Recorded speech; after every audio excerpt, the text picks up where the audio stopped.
जरांगे पाटील यांची मराठवाड्यात शांतता रॅली सुरू आहे।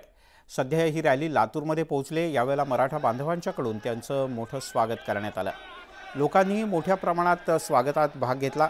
दरम्यान जरांगे पाटील यांच्यासोबत एक्सक्लुझिव्ह बातचीत केली आमचे प्रतिनिधी नितीन बनसोडे यांनी। जरांगे पाटील आपल्या सोबत आहेत। दादा, या ठिकाणी दादांचं स्वागत होतं। मनोज जरांगे पाटलाचं विविध मुस्लिम संघटनांकडून स्वागत होत आहे आणि आपण पाहतो माझे हात जोडून सगळ्या मराठ्यांना विनंती आहे, सगळ्या पक्षातले ओबीसीचे नेते एकत्र आले। तुमच्या डोळ्यात देखता सावध व्हा आता तरी।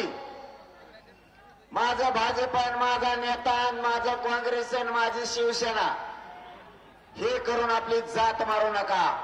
आपल्यातलेच काही माकड तिकीट घ्यायसाठी त्या देवेंद्र फडणवीस पाशी 4-5 जण माकड टकूचे आपले, ते म्हणतात आमच्या नेत्याला बोलला का, तो आग आहे का ते?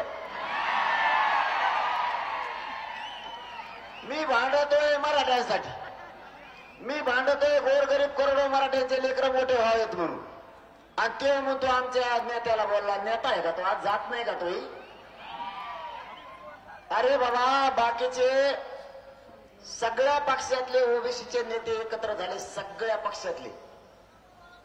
छगन भुजबळने एकत्र केले आणि छगन भुजबळला पाठबळ मराठ्यांच्या विरोधात बोलण्यासाठी फडणवीस साहेबांनी दिली। मी खोटा आरोप जाणून बुजून कवाच करत नाही, कारण तसं घडलंय। काय घडलंय ते तुम्हाला एका मिनिटात सांगतो लगेच। नवीन विषय आणि नवीन दणका मराठ्यांचा।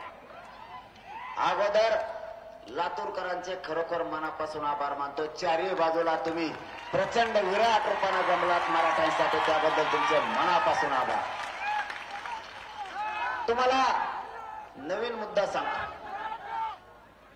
गिरीश महाजनांचं म्हणणं आहे सगळे सोयरे ह्याची अंमलबजावणी टिकत नाही। मग माझं आणि माझ्या मराठा समाजाचं म्हणणं आहे तुम्ही 4 जज आंतरवालीला आणले कशाला होते? दुसरं म्हणणं आहे घटनेचे कायद्याचे अभ्यासक